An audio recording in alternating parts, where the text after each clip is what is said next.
আজকে আমাদের প্রিয়ার বার্থডে ছিল, তার মা বলে তাকে যে কেকটা কেটে নে, কিন্তু প্রিয়া তো জিদ ধরে বসে আছে তার বাবা আসলে কেক কাটবে। প্রিয়ার মা প্রিয়াকে অনেক ভাবে বুঝাতে থাকে, কিন্তু প্রিয়ার মনটা মানতেছিল না। প্রিয়া কিন্তু জিদ ধরে বসেই ছিল। বসে থাকতে থাকতে প্রিয়ার ঘুম চলে আসছে, এখানে ঘুমিয়ে যায়। তারপর কিছুক্ষণ তার বাবা আসে, তখন প্রিয়া দেখে তো অবাক হয়ে গেছে, কিন্তু তার বাবার মুখে ছিল অনেক অনেক ক্লান্ত আর কষ্ট।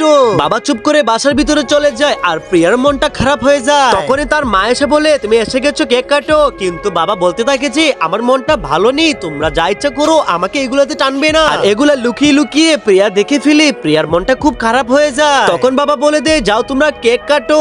মারও মন খারাপ হয়, মেয়েরও মন খারাপ হয়ে যায়। আর প্রিয়া রাগ করে তার রুমের দরজা বন্ধ করে রুমের মধ্যে শুয়ে পড়ে। আর তার মা মনে করতে থাকে তারা প্রথম প্রথম কত হ্যাপি ছিল, কত আনন্দ করতো। তার আগে তুমি যদি চাও তোমার মা বাবা তোমার কাছে সারা জীবন থাকে, তাহলে ভিডিওটি লাইক করে চ্যানেল সাবস্ক্রাইব করে দিও। তারাই লাইক করবে যারা মা বাবাকে বেশি ভালোবাসে। তারপরে বন্ধুরা প্রিয়া তার রুমে বসে বসে কাঁদতে থাকে, সেও মনে করতে থাকে তার আগের দিনের কথা। আর কেকটা এখানেই রয়ে যায়। নেক্সট পার্ট দেখার জন্য কমেন্ট করো।